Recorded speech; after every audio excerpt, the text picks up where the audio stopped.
శ్రోతలందరికీ నమస్కారం అండి. దివ్య చెప్తున్న కథలకు మీకు స్వాగతం.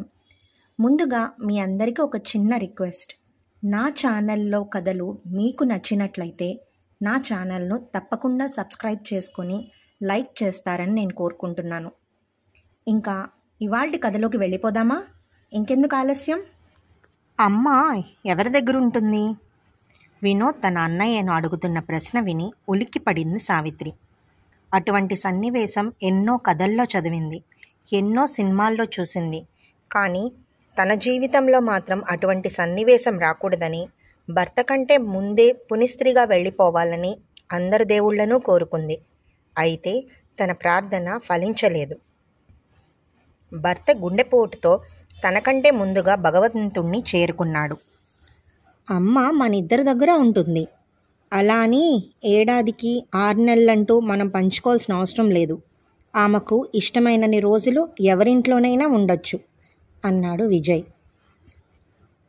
విజయ్ సమాధానం విన్నాక ఆమె మనసు కాస్త స్థిమితపడింది. అయినా తనకెందుకు లేనిపోని భయాలు, అనుమానాలు? తన బిడ్డల గురించి తనకు తెలియదా అనుకుంది. విజయ్ తండ్రి బీరువా తెరిచి అందులోంచి బ్యాంక్ పాస్బుక్ తీశాడు. తండ్రి పోయిన రోజు నుంచి వైకుంఠ సమారాధన వరకు అయిన ఖర్చులు ఇద్దరూ కలిసి లెక్కలు వేశారు. బ్యాంకులో ఉన్న డబ్బు తాము ఖర్చు పెట్టిన మొత్తం కంటే ఎక్కువగానే ఉండటం చూసి సంతోషించారు. భర్త అకౌంట్లో ఉన్న డబ్బు గురించి తనతో సంప్రదించకుండానే కొడుకులు నిర్ణయాలు తీసుకోవటం సావిత్రిని బాధించింది.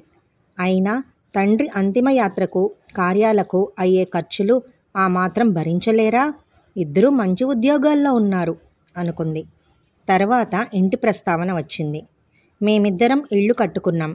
అందుకు బ్యాంక్ లోన్తో పాటు బయట కూడా అప్పులు చేయాల్సి వచ్చింది. ఈ ఇల్లు అమ్మితే 10 లక్షల దాకా వస్తుంది. మేం చెరో 5 లక్షలు తీసుకుంటాం. ఎటూ నువ్వు మాతోనే ఉంటావు కాబట్టి ఇక ఈ ఇంటి అవసరం ఉండదు అన్నాడు విజయ్ తల్లితో. మీ నాన్నగారు ఎంతో ఇష్టంతో కట్టుకున్న ఇల్లురా ఇది. కేవలం ఇటుకలు, సిమెంట్తో కట్టిన ఇల్లు కాదు. ఎంతో శ్రమతో, శ్రద్ధతో, ఆయన కష్టార్జితంతో కట్టిన ఇల్లు. ఈ ఇంట్లో ఎన్నో శుభకార్యాలు జరిగాయి.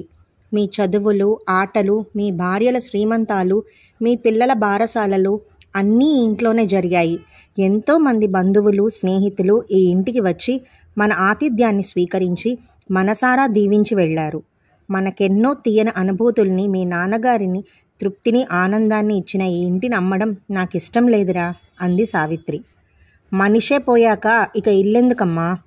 మా ఇళ్ళకి బంధువులు, మిత్రులు వస్తారు.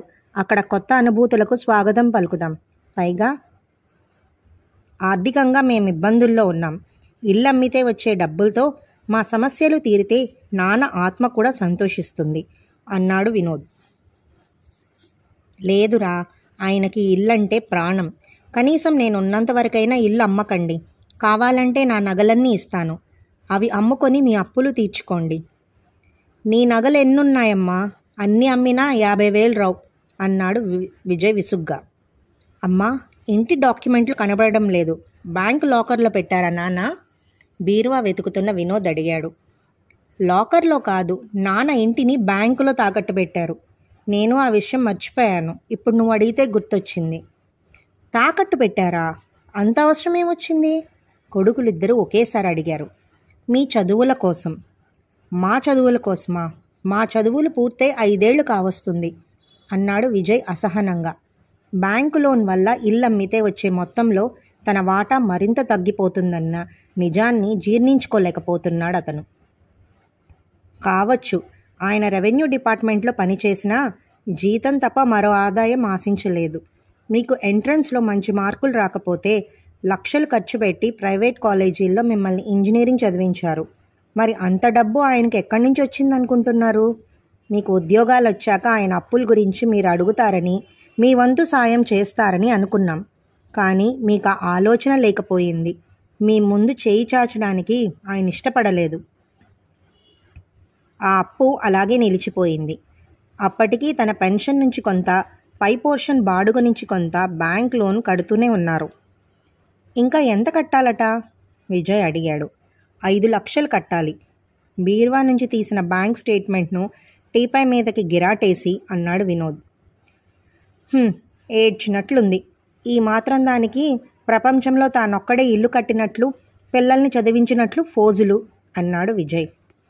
పిల్లలు భర్తను తేలిక చేసి మాట్లాడుతుంటే సావిత్రికి ఎంతో బాధేసింది. లోన్ తీసుకున్న ఆయన ఇప్పుడు లేరు కదరా, అయినా ఆ అప్పు మీరు తీర్చాలా అని అనుమానం వ్యక్తం చేసింది.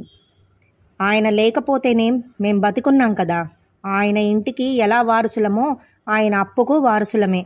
అయినా అవన్నీ నీకు చెప్పినా అర్థం కాదు. ఇక మమ్మల్ని వదిలేయ్, 2 చేతులు జోడించి విసుగ్గా అన్నాడు వినోద్. సావిత్రి కళ్ళనీళ్లు పెట్టుకుంది. తను చదువుకోలేదు, ఉద్యోగం చెయ్యలేదు, కానీ చెబితే అర్థం చేసుకోలేనిదేం కాదు. భర్త ప్రతి విషయం ఎంతో ఓపికతో తనతో చెప్పేవాడు. అర్థం కాకపోతే వివరించేవాడు. వీళ్లకంత ఓపిక లేదు, అందుకే ఇలా విసుక్కుంటున్నారు.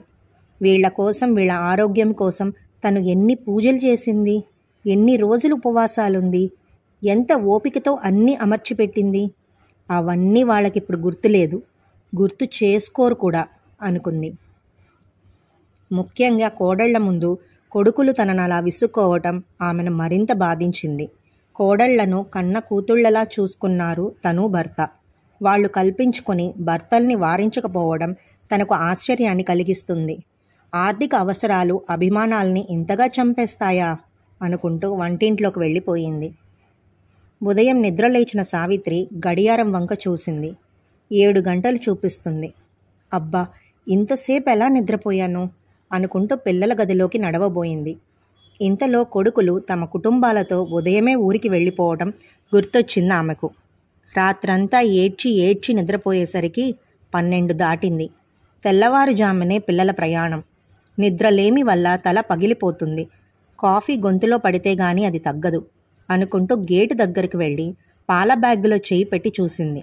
అది ఖాళీగా ఉంది. తల్లిని తనతో తీసుకెళ్తున్నానని, మరుసటి రోజు నుంచి పాల ప్యాకెట్ అవసరం లేదని పాలవాడితో విజయ్ ముందు రోజు చెప్పటం గుర్తుకొచ్చింది. ఇంటిపై లోన్ ఉందని తెలిసి ఆ నిరుత్సాహంతో నన్ను పిలుచుకొని వెళ్ళడం మరిచిపోయారిద్దరు అనుకొని నవ్వుకుంది. షాప్ నుంచి పాల ప్యాకెట్ తెచ్చుకోవడానికి చిల్లర కోసం ఇల్లంతా వెతికింది. ఎక్కడా చిల్లర గాని, కరెన్సీ నోట్లు గాని కనిపించలేదు. తలనొప్పి క్షణక్షణానికి అధికం కాసాగింది. ఏం చేయాలో తెలియక నిస్సహాయంగా నిలబడిపోయిన ఆమెను ఎదురుగా కొక్కానికి తగిలించి ఉన్న భర్త చొక్కా కనిపించింది. ఆశగా వెళ్ళి జేబులో చేయి పెట్టింది. కొన్ని 10 రూపాయల నోట్లు ఆమె చేతికి తగిలాయి. ఆమెకు ప్రాణం లేసి వచ్చింది. నీకు నేనున్నాను అని భర్త తనతో అన్న భావన కలిగింది ఆమెకు. ఎప్పుడూ 100 రూపాయలకు సరిపడా 10 రూపాయల నోట్లు జేబులో ఉంచుకోవడం ఆయనకు అలవాటు. ఆ అలవాటే ఇప్పుడు తన అక్కర తీర్చింది అనుకుంది. కాసేపు భర్త ప్రేమను తలుచుకొని ఏడ్చింది. తర్వాత చెప్పులేసుకొని షాపుకు బయలుదేరబోతుంటే రామయ్య వచ్చాడు. అతను ఆమె భర్త పనిచేసిన ఆఫీసులో అటెండరు. అతని చేతిలోని ఫ్లాస్కు ఆమె చేతికిస్తూ, పిల్లలు ఊళ్ళకు వెళ్ళిపోయారని విన్నాను. వాళ్ల పనులు వాళ్లకుంటాయిగా మరి. మరో 4 రోజులు మీరు వంట జోలికి పోకండి. కాఫీ, టిఫిన్, భోజనం అన్నీ నేను తెచ్చిస్తాను. మంచి శాకాహార హోటల్ నుంచే తెస్తానులేండి. 10 రోజులుగా మనిషిపోయిన బాధతో, వచ్చేపోయే జనంతో బాగా అలసిపోయి ఉంటారు. 4 రోజులు విశ్రాంతి తీసుకోండి. మళ్ళీ ఎటూ మనుషుల్లో పడిపోవాలి, తప్పదు అన్నాడు. సావిత్రి కాఫీ 2 కప్పుల్లో పోసి అతనికొకటి ఇచ్చి తనొకటి తీసుకుంది. అమ్మా, నా కూతురి పెళ్లికి అయ్యగారిని 10,000 అప్పడిగాను. ఆయన తన PFలోంచి లోన్ తీసుకొని నాకు ఇచ్చారు. ప్రతి నెల అయ్యగారి జీతం నుంచి ఆ లోన్కి అయ్యే కటింగ్ మొత్తం ఆయనకు నా జీతం నుంచి ఇచ్చేసేవాడిని. ఆయన రిటైర్ అయ్యేలోపు ఆ అప్పు తీర్చేయాలనుకున్నాను కానీ సాధ్యం కాలేదు. ఆయన రిటైర్ అయినప్పుడు ఆ డబ్బుల్ని ఆయనకి ఇవ్వాల్సిన PF నుంచి పట్టుకున్నారు. నేను ఈ నెల రిటైర్ అవుతున్నాను. నాకొచ్చే డబ్బుల్లోంచి మిగిలిన బాకీ మీకు ఇచ్చేస్తాను. అటువంటి గొప్ప వ్యక్తి అప్పెగ్గొడితే నాకు మంచి జరగదమ్మా. ఆయన దేవుడమ్మా. అటువంటి మనుషుల్ని మళ్ళీ మనం చూడలేం అంటూ రామయ్య ఏడవసాగాడు. సావిత్రి కళ్ళ నిండా నీళ్లు నిండింది. అమ్మా, మీ పెన్షన్ పేపర్లన్నీ నేనే తెచ్చి మీ సంతకం తీసుకుంటాను. ఈ విషయం మీకు సహాయం చేయడానికి మా ఆఫీస్లో అందరూ సిద్ధంగా ఉన్నారు అని చెప్పి రామయ్య సెలవు తీసుకున్నాడు. ఆమెకు మళ్ళీ భర్త తనతో నేనున్నాను అన్న భావన కలిగింది. రామయ్య వెళ్ళిపోయాక రామయ్య తీసుకున్న అప్పు గురించి ఆయన నాకు చెప్పారు. కానీ 10,000 అప్పు తీసుకున్న రామయ్య అది తీర్చాలని తపన పడుతున్నాడే. మరి 25 పిల్లల్ని పెంచి పెద్ద చేసి చదివించామే, వాళ్లకు తండ్రి బాధ్యత పంచుకోవాలని గాని, తల్లి ఒంటరిగా ఉంటుందన్న ఆలోచన గాని ఎందుకు రావడం లేదు? ఎందుకు పిల్లలు ఇలా మారిపోయారు? పిల్లలు పెద్దవాళ్ళయ్యాక వారికి తల్లిదండ్రులకి మధ్య ఆర్థిక సంబంధాలు తప్ప ఇంకేం బంధాలు ఉండవా? ఆయన పిల్లల్ని ఎంతో శ్రద్ధ తీసుకొని పెంచారు. మంచితనం, మానవత్వం, నిజాయితీ, క్రమశిక్షణ లాంటి సుగుణాలను నూరిపోశారు. ఆయన వాటిని పాటించి చూపించారు కూడా. తన తల్లిదండ్రుల్ని చివరి శ్వాస వదిలే వరకు తన వద్దనే ఉంచుకొని చూసుకున్నారు. తన తల్లి చివరి 3 రోజులు మంచం మీదే ఉండిపోతే విసుగు, అసహ్యం లేకుండా అన్ని రకాల సేవలు చేశారు. అవన్నీ పిల్లలు గమనించారు కూడా. మరి ఈరోజు వాళ్ళు తమ తల్లి పట్ల ఎందుకింత నిర్లక్ష్యంగా వ్యవహరిస్తున్నారు అనుకుంది. వెంటనే తన ప్రశ్నకు సమాధానం కూడా దొరికింది ఆమెకు. ఆ కాలంలో టీవీలు, ఫ్రిడ్జులు లేవు. సంపాదించిన డబ్బు కుటుంబం కోసం, పిల్లల చదువుల కోసం ఖర్చు పెట్టేవారు. దుబారా ఖర్చులు చేసేవారు కాదు. రాబడి, ఖర్చు దాదాపు సమానం కావడంతో పెద్దగా అప్పులు చేసే అవసరం ఉండేది కాదు. తృప్తిగా, మనశ్శాంతితో బతికేవారు. కానీ ఈనాటి పరిస్థితి వేరు. పెళ్ళైన వెంటనే TV, fridge, AC, computer, car అన్నీ కొనేయాలి. వీటిలో చాలా వస్తువులు స్టేటస్ సింబల్గా మారిపోయాయి. అవసరాలకు, విలాసాలకు తేడా తెలుసుకోలేకపోతున్నారు. ఇంటికి నిదానంగా ఒక్కొక్కటి అమర్చుకుందామన్న ఆలోచన, ఓపిక లేదు. పైగా ఫ్లాట్ల రేట్లు పెరుగుతున్నాయని, ఇన్కమ్ ట్యాక్స్ తగ్గుతుందని చేతిలో డబ్బులు లేకపోయినా ఇళ్ళు కూడా కొనేస్తున్నారు. కంపెనీలు, బ్యాంకులు లోన్లు ధారాళంగా ఇస్తుండటంతో అన్ని లోన్లు తీసుకోవడం, జీతంలో ఇన్స్టాల్మెంట్లకు పోగా మిగిలింది చాలకపోవడం, దీంతో ఇబ్బందులు, విసుగు, అసహనం మొదలు. వీటన్నిటితో పాటు ఉద్యోగంలో ఒత్తిడులు, అభద్రతాభావం పెరుగుతున్నాయి. ఇన్ని ఒత్తిడుల మధ్య పాపం తల్లి ప్రేమ, ఆమె సేవలు వీళ్ళకు గుర్తు రావడం లేదు. ఉన్నంతలో తృప్తిగా బతకటం వీళ్ళకి ఎప్పుడు అలవాటవుతుందో అనుకుని బాధగా నిట్టూర్చింది. వారం రోజులు గడిచిపోయాయి. సావిత్రికి పిల్లల నుంచి ఫోన్ కాల్స్ లేవు. ఫోన్ మోగితే పిల్లల నుంచేమో అని ఆశగా ఫోన్ దగ్గరికి పరిగెడుతోంది. ఒకరోజు తన ఇంట్లోకి అడుగుపెట్టిన కొత్త వ్యక్తిని ఆశ్చర్యంగా చూసింది సావిత్రి. నా పేరు శ్రావణ్, బ్యాంక్లో ఫీల్డ్ ఆఫీసర్ని అంటూ తన వివరాలు చెప్పాడతను. రండి కూర్చోండి అంటూ కుర్చీ చూపించింది. రామనాథం గారు నేను క్లర్క్గా ఉన్నప్పటి నుంచి నాకు తెలుసు. ఆయన ఇల్లు కట్టుకోవడం కోసం, పిల్లల చదువు కోసం, వాళ్ళ పెళ్ళిళ్ళ కోసం ఎన్నోసార్లు లోన్ తీసుకున్నారు. అయితే ఆయన ఇన్స్టాల్మెంట్ కట్టకపోవడం అన్నది ఇంతవరకు జరగలేదు. మొదటిసారిగా ఆయన మార్ట్గేజ్ లోన్ ఇన్స్టాల్మెంట్ బాకీ పడింది. నాకు అనుమానం వచ్చి విచారిస్తే ఆయన చనిపోయారని తెలిసింది. మా బ్యాంకు క్రమశిక్షణ కలిగిన ఓ కస్టమర్ను కోల్పోయింది అన్నాడు బాధగా. నాకు ఫ్యామిలీ పెన్షన్ మొన్న శాంక్షన్ అయింది. ఈ నెల పెన్షన్ తీసుకోగానే బ్యాంకుకు వచ్చి కట్టేస్తాను అంది సావిత్రి నొచ్చుకుంటూ. అవసరం లేదమ్మా, ఆయన ఇంటిపై తీసుకున్న లోన్పై దాదాపు 7 లక్షలు బాకీ ఉంది. అయితే చాలా ఏళ్ల కిందటే మా బ్యాంకు ప్రవేశపెట్టిన ఇన్సూరెన్స్ స్కీమ్లో మీ వారి లోన్ కూడా కవర్ అయ్యేంతకు ఆయన చేత సంతకాలు పెట్టించుకొని ప్రీమియం కట్టించుకున్నాం. రామనాథం గారు మరణించారు కనుక ఆ రుణం మొత్తం ఇన్సూరెన్స్ కంపెనీ చెల్లిస్తుంది. మీరు నయా పైసా కూడా కట్టక్కర్లేదు. నేను అప్లికేషన్ మీకు పంపిస్తాను, సంతకాలు చేసి పంపండి. ఉంటానండి. అతను నమస్కారం చేసి వెళ్ళిపోయాడు. సావిత్రి భర్త ఫోటో వైపు చూసింది. రామనాథన్ నవ్వుతున్నట్లు కనిపించింది ఆమెకు.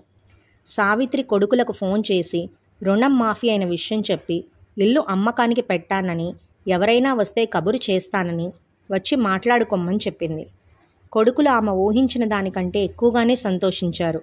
ఆ రోజు సాయంత్రం ఊళ్ళో ఉన్న వృద్ధాశ్రమానికి వెళ్ళి ఆశ్రమం మేనేజర్తో మాట్లాడింది. త్వరలోనే తను ఆశ్రమంలో చేరతానని చెప్పింది. సావిత్రి వివరాలు తెలుసుకున్న మేనేజరు, రామనాథం గారు చనిపోయారా? నాకు ఆ విషయమే తెలియలేదే అంటూ విచారం వెళ్ళిబుచ్చారు. ఆయన మీకు తెలుసా? ఆశ్చర్యంగా అడిగింది సావిత్రి. తెలియకపోవటం ఏమిటమ్మా, ఈ ఆశ్రమం స్థలం కోసం గవర్నమెంట్కు అర్జీ పెట్టినప్పుడు కలెక్టర్ ఆఫీసులో ఆ సీట్లో ఉన్న మీ వారిని కలిశాను.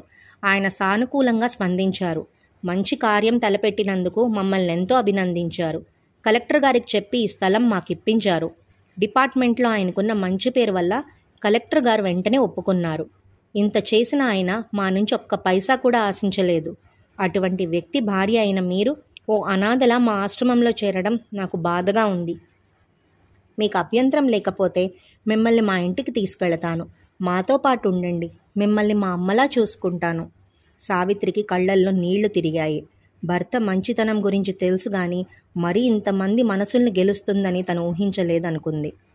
మరణించి కూడా బతికి ఉండటం అంటే ఏమిటో ఆమెకు అర్థమైంది. వద్దండి, నా వల్ల ఎవరికీ ఇబ్బంది ఉండకూడదని పిల్లల్ని కూడా కాదని ఇక్కడికి వస్తున్నాను. పైగా ఇక్కడ ఉంటే నాకు కాలక్షేపం కూడా అవుతుంది. మీరు ఆ మాట అన్నందుకు నాకు చాలా సంతోషంగా ఉంది. మీరు పిల్లా పాపలతో కలకాలం చల్లగా ఉండాలి. నేను ఇల్లు అమ్మకం పనులు పూర్తయ్యాక వస్తాను అంటూ అతని దగ్గర సెలవు తీసుకుంది. ఒకరిద్దరు సావిత్రికి ఫోన్ చేసి ఇల్లు కొనడానికి తమ ఆసక్తిని వెలిబుచ్చారు. ఓ ఆదివారం కొడుకుల్ని రమ్మంటానని ఆ రోజు వచ్చి మాట్లాడమని వాళ్లతో చెప్పింది సావిత్రి.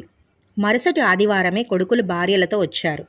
ఆ ఆదివారం ఉదయం ఇంటి గురించి మాట్లాడటానికి వచ్చిన వ్యక్తిని చూసి, మీరు మా ఎదురింటి మేడపైన ఉండేవారు కదా అని అడిగాడు వినోద్. అతను, అవును, నా పేరు రామారావు అంటూ తన వివరాలు చెప్పసాగాడు. తరువాత మేం చాలా ఏళ్ల ఆ ఇంట్లోనే ఉన్నాం. ఏడాది క్రితమే ఇల్లు చాలక వేరే ఇంట్లోకి మారాం. మీ ఇంటి మండువ మా గది కిటికీ నుంచి బాగా కనపడేది. మీ కుటుంబం మమతానురాగాలకు, తీపి అనుభవాలకు ప్రతీకలా అనిపించేది నాకు. ఉదయాన్నే మీ అమ్మగారి ఇంటి ముందు ముగ్గులేస్తుంటే మీ తండ్రి కొడుకుల కబుర్లు చెప్తూ కంపెనీ ఇవ్వటం, భోగి పండుగ రోజు ప్రాతకాలాన మీరు భోగి మంట వేస్తుంటే మీ అమ్మగారు కాఫీ తెస్తే అందరూ కలిసి తాగటం, దీపావళి రోజు మీ నాన్నగారు మీతో టపాకాయలు జాగ్రత్తగా కాల్పించడం, ఉదయం 4 గంటలకి లేచి మీరు చదువుకుంటుంటే మీకు తోడుగా మీ నాన్నగారు కూర్చోవడం, మీ ఇంటికి తరచుగా బంధువులు మిత్రులు రావటం, రాత్రిపూట అందరూ మండువాలో కూర్చొని పాటలు పాడటం మాకు కనిపించేది.